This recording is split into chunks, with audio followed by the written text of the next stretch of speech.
suuf bi ñu doon jaay foofu suufam la. c'est que au départ daf ci am ñetti société civile immobilière yoo xam ne la ñuy wax les SCI. ñetti société yoo xamante ni ñoom ci suuf yi ñu yoroon ci lañ doon jaay di jox Amadou Sall. muy Real Estate Capital je crois Eagle Invest. ak kii Israël je crois.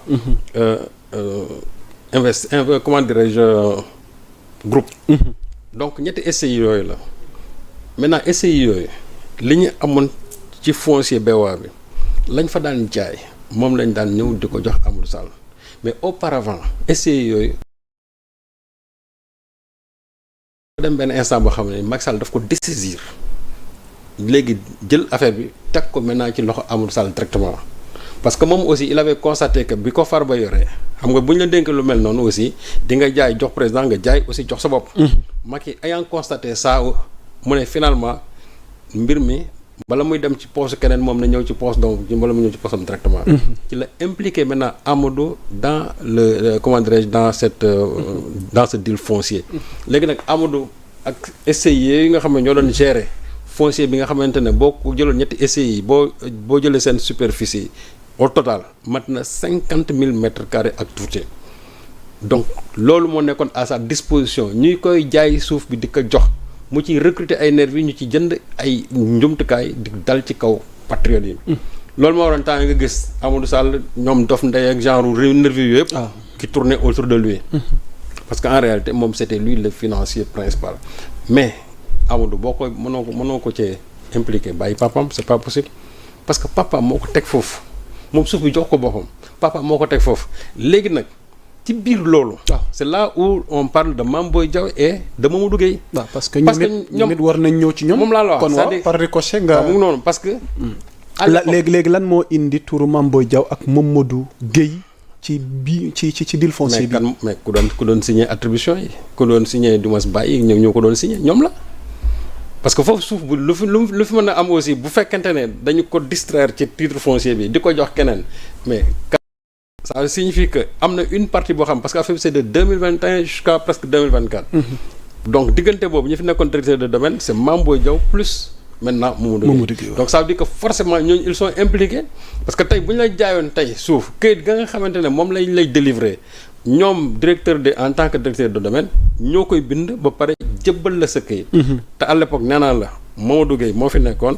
Mame Boye Diao moo fi njëkk a nekk ensuite Mamadou Gueye nekk fi donc moo tax ma ne la mbir mi suñ ko dee wax tey. li muy impliqué mooy Amadou Sall. Macky Sall Farba Ngom Mamadou Gueye Mame Boye Diao 5 yi mënuñ ci génn te li may wax ni du lu bees waxoon naa ko fii man leen ñooñu seen loxo mënu ci set. surtout Mamadou Gueye parce que man ñëwee am na loo junjoon tey xam nga sax l'observateur bu muy wax sax moom. il parle de Mamadou Gueye et de Mame Boye Diao sur le cas de Guédiawaye man je parle de la BOA bi nga xamante ne suufu BOA bi moom laay wax. attends kon. non c'est de bokkul non l'observateur mu ñi muy wax.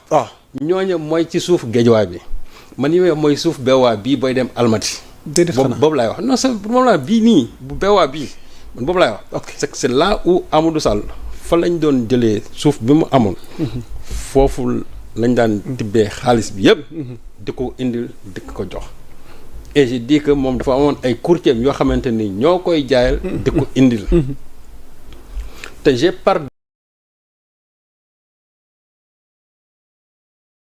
ni j'ai dit 5 milliards je peux pas le montrer à l'écran mais dinaa la ko wan. 5 milliards yoo xamante ni.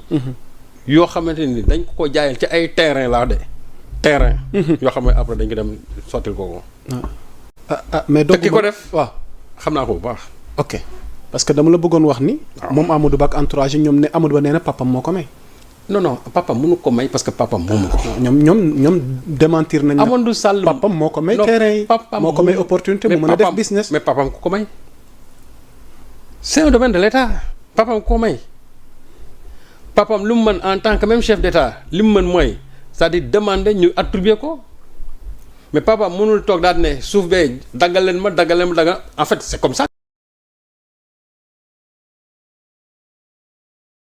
bu neexoon tey mu daal dem jël benn àll lu mu daal ne lii def maa ko moom ça ne se passe pas comme ça. l'État a ses règles même su fekkente ne yow tu es le président de la République c'est-à-dire li war yow citoyen bi li la war man moo war président de la république président su bëggee dafay def demande daal ne moom dafa soxla ñu attribuer ko mais mënul toog a toog rek daal ne fee bëgg naa ko daggal leen ma ko fii bëgg naa ko daggal leen ma ko en fait c'est comme ça que ça se passait parce que on n'était pas dans un état parce que ñun ci li ñu nekkoon on était dans une sorte de monarchie boo xamante ne ni Macky Sall moom lépp mais su fekkee ne dañu nekk dans un état normal un état démocratique dans une république nga xamante ne ici on parle de citoyen on ne parle pas de sujet on ne parle pas de roi on parle de président de la république en ce moment là dafay jaar sur des normes sur des règles bala ngay am une attribution de terrain dafa ñu egg si foofu ñu jox la mais mënoo toog a toog rek parce que BOA bii suuf ba macha allah bëri na c'est stratégique c'est bien placé nga ne jox leen ma temps ba pare tourner daal ne sa doom am c'est comme ça que ça se passait. Exactement. Mais ça ne devait pas se passer comme ça. Mais nag comme que fii directeur de domaine yi sax dañuy maye fii nga dégg fii Mamadou Gueye toog fii télévision Sen TV daal ne man mii may naa ay terrain ba bëgg a dee. mbaa du looloo ko impliqué. ci mais may na lu moomut. mbiru Guédiawaye moom laa la wax et puis du foofu rek xam man taxawoon naa fii ma ne moom il s'est auto-attribué un terrain de 2 hectares. moom Mamadou Gueye. waxoon naa ko fii. exactement oui exactement on s'en rappelle. exactement moom ci la ma joxoon sommation interpellative. waaw mais loolu ma wax ba léegi gënuma ci. tey laa ko gën a wax man loolu ma waxoon noonu tey laa ko gën a wax xam nga dafa ma joxoon sommation interpellative dama ne yàlla ma waxoon tey laa ko gën a wax et li may wax dafa am ay firnde am ay vidéo am lépp tout j'ai tout en main te moom mënu ko weddi et puis maa ngi kayit gi nga xamante ne il s'est auto attribué ça te foofu gis ma fa benn délibération boo xam ne nii CCOD def na ko parce que fii aussi xam nga CCOD normalement dafa war a réunir ba pare directeur de domaine door a approuvé. exactement mais fii ñaata attribution nga fi gis tey te gisoo benn yoon CCOD réunir CCOD tappale rek nga fiy gis des fois ñu bind benn kayit boo xam ne da lay wóone les gens ne sont même pas réunis pour ça parce que dañ ko def rek simplement pour la formalité. c'est grave. mais c'est comme ça que ça se passe moo tax man la ñun dañoo on n'était pas dans une république c'est-à-dire on était vraiment dans un état informel où les gens c'est-à-dire ku ci nekk lu la neex ngay def parce que boo demee dans un état finalement kii day def lii sanction amul kii day def lii sanction amul yow aussi tu vas dire j'aurai le même comportement que ces gens-là. Tu auras un comportement voyou lu la neex ngay def. parce que y a pas de sanction. et parce que ku koy jiite aussi il ne montre pas le bon exemple. bu fekkee ne Macky Sall moo koy jiite moom mooy toog di jël ay domaines fonciers entiers jël ko di ko may wala jël ko di ko def son patrimoine personnel. mais ñi nga xam ne ñoo topp ci moom aussi ils vont se dire la même chose su ko président bi defee ñu def ko. parce que moom bu fekkee ne daf ko def ba pare mënuñu ci sanctionner kenn mos nga dégg fii Macky mu ne ñu ne sanctionné nañ fi nit parce que dafa def benn scandale foncier et cetera. loolu ñu jaaxal. mënu ko def parce que moom ci boobu moo ko jiite. Macky ñaata li dëgg li nga waxee doomu moo seeti ne sama papa moo ma may. moom laa la. waaw ci njaayum terrain gi ma sama papa. ci la amee maanaam papam amu fi terrain.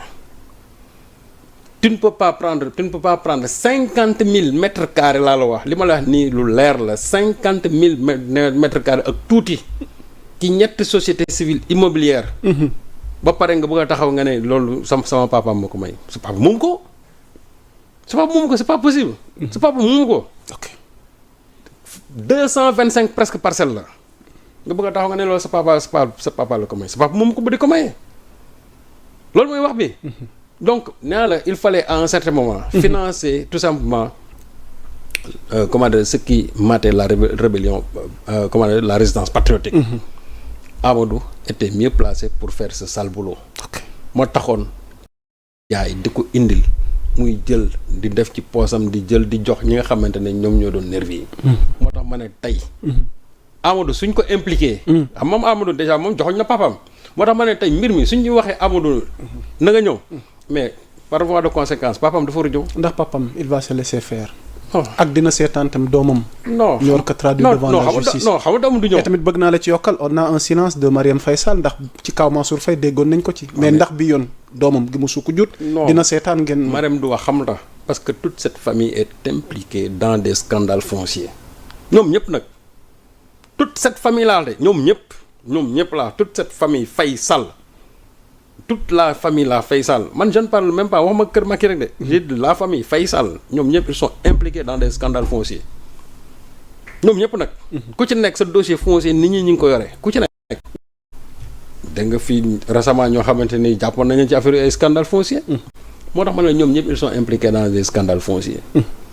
donc bala ngay wax ci doom ji yow da ngay xalaat si bopp ba pare Macky Sall est-ce qu'il faut se laisser faire moom. na tal boppam parce que bosam day ñëw après. ok on ne peut pas citer Amadou sans pour autant citer son père ki taxaw ne sama papa ma may kay dinañ la waa yow kon sa papa tey yow foo jëlee suuf ba di ko maye te loolu tuuti la par rapport ak li leneen tuuti la mais scandale foncier yi ci réew mi dafa bëri le port minéralier de comment dirais-je de Bargny presque 400 et quelques mètres comment dirais-je waaw yoo xamante ne ni joxoon nañ ko un certain Dame Diané ci loo xamante ne ni tegul fenn parce que simplement c'était Marème Faye Sall moo tax ma ne scandale foncier boobu aussi Marème est impliquée directement dans ça dans le scandale du port minéralier de Bargny kooku bés bu ñu soulevé woon dossier bi kooku moom ki ñu njëkk interpellé Marème lay nekk moo tax ma ne la ñoom seen wàllu Marème men bien sûr balaa ñu ñëw ci Marème Amadou Sall lu tax nga jàpp ni du ñëw non du ñëw xamul tax waaw parce que bu ñëwee jàppoo bu ñëwee téye ko waaw te il veut jouir de sa liberté du ñëw du jàpp kon xam nga Amadou suñu Sall jàpp yow jàpp nga ni non déjà moom gis na ne ñi fi mel à ces scandales yëpp jiitu ko des gens comme Farba Taïru ñoom yëpp jàpp nañ leen exactement moom su ñëwee mooy topp day dooleeku ci liste bi parce que li ñuy tuumaal ñoom Farba Ngom li ñuy tuumaal ñoom Tahirou Sarr loolu lañ koy tuumaal exactement ñoom lañ koy tuumaal avec presque les mêmes proportions aussi parce que quand on parle de 10 milliards man moom je maintiens toujours man mais 50 milliards et quelques parce que mbir mi egg na foofu te bu ñu xoolee j'ai dit essais yi nga xamante ne moom lañ joxoon Amadou j'ai dit 225 parcelles yoo xam ne sur 50 000 mètres carrés te foofu mètres carrés yi naa la ça varie de 1 million jusqu'à 1 million 500 te quand je parle j'ai dit moi je détiens par déverrouillement des chèques de 100 millions à 150 millions yoo xamante nii ces courriers ñoom ñoo ko jaay dem versé ko donc man waxuma dans comme ça nii dans le vide moo tax ma ne lu xaalis boobu nag dinañ ko laaj yow xaalis bii noo def ba am ko foo ko jëlee waaye bu ñëwoon de dina mais c'est trop facile de dire sans papa moo ko may waaw loolu de wax na ko ah mais xam nga sans papa moo ko may loolu moom de sa papa fu mu ko jëlee loolu de nee na mu nga nee na ko sans papa moo ko may j'ai bénéficié cela des avantages yi ma sama papa defal d'accord moo may terrain bi ma jaay ko ci business boobu la mais xaalis bi d'accord kon léegi papaam daal moom il prend maintenant le bien du Sénégal comme son bien personnel di ko jël di ko jox ay doomam ok léegi Serigne Sall pour terminer avec cette famille Faye Sall alors finalement quel destin ndax tamit nag Serigne Sall xanaa duñ toog fële nag lii ñu def ci Sénégal nag après mu nul nag mais parce que nag sa xaalis gi nag le peuple en a besoin li watoon na c'est trop de milliards moom daal waaw ay mandat d'arrêt dina am su fekkante ne ils ne vont pas déférer à leur convocation mandat d'arrêt moom dina am mandat d'arrêt nag su amee maintenant il appartient selon la coopération judiciaire avec le pays dans lequel ñoom ils se trouvent ñoom ñu jouer le jeu ñu jouer le jeu c'est tout mais ay mandat d'arrêt dina am Amadou bu ñëwul mandat d'arrêt day am et boobu lay gën a metti parce que su boobaa nag moom sa liberté maintenant devient très restrictive parce que dootul mën a dem fenn parce que am na pays yoo xam bu fa demoon bu ne cëpp ñu jàpp ko indi ko Sénégal peut-être que le Maroc bon je ne sais pas la nature de bon en tout cas on avait parlé de la coopération judiciaire entre les deux pays maintenant est-ce que le Maroc va jusqu'à prendre le fils d'un président de la République suñ ko demandé ñu indi ko bon c'est la grande question que l'on se pose